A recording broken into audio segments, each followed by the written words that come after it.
Hi, I'm Robin Levesque, and I work with organizations that want to co-create a culture of positive leadership at every level to reduce the cost of stress, absenteeism, and turnover, and increase employee engagement, effectiveness, and client satisfaction. Happy boss, happy employee, happy client. Now that's a winning formula. Grumpy boss, grumpy employee, grumpy client, not so much. So how do I do that? Well, one of the things that I like to talk about in most of my workshops is a contrast between the good boss and the bad boss. We've all had them. So I want you to think about the very best boss you've ever worked with. Write down that person's name and write down what he or she said to make you feel like that was the very best boss you've ever worked with. So write down the behaviors. What did he or she say or do to make you feel that way? And once you've done that, if you want to pause this video to take a moment to write that down, that's fine. Once you've done that, I want you to write down your level of engagement in that work environment. How excited were you to show up in the morning in that work environment? How engaged were you? How was your performance? So write down a number from 0 to 100%. Now, if you're like most people, you will have likely written down things like that person was positive, supportive, gave me some great advice, had an open door policy, was honest, was inspiring, and so on. And if you're like most people, your level of engagement in this work environment would have been around 85 to 95%. So 80, 85, 90%, somewhere around there, quite high.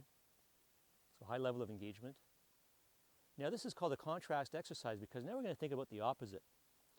So opposite the good boss is the bad boss. Think of the very worst boss you've ever worked for. Now write down that person's name and write down what he or she said to make you feel that way. What were the behaviors?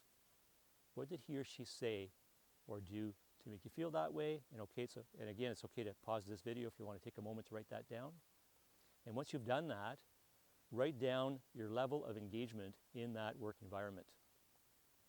How excited were you to show up in the morning? How did it make you feel during the workday?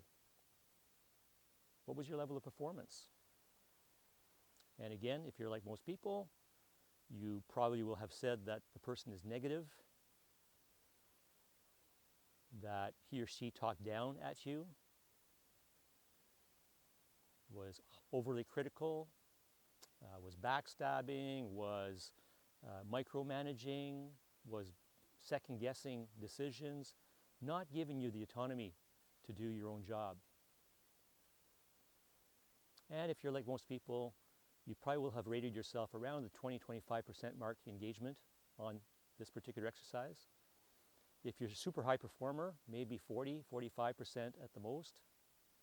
That's what I've discovered over doing this dozens of times with workshop participants, is that even the high performers don't perform as well in the bad boss environment. So the question is, which boss do you want to be?